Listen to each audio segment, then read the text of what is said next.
Welcome to KR engineering and career guidance YouTube channel.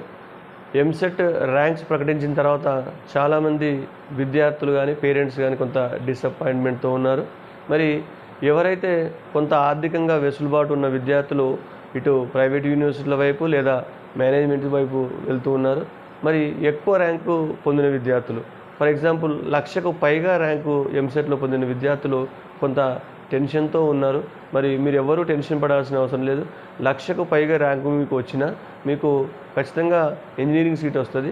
1,50,000 నుంచి 1,60,000 వరకు వచ్చినా, 1,70,000 వరకు వచ్చినా మీకు ఏదో ఒక ఇంజనీరింగ్ కాలేజీలో computer science and engineering branch రాకపోవచ్చు, కానీ 1,20,000, 1,30,000, 1,40,000 వరకు ఉన్న సిఎస్సి రావచ్చు.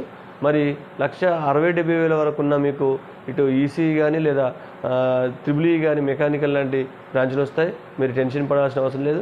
మీకు ఎలాంటి డౌట్స్ ఉన్నా కేఆర్ గైడెన్స్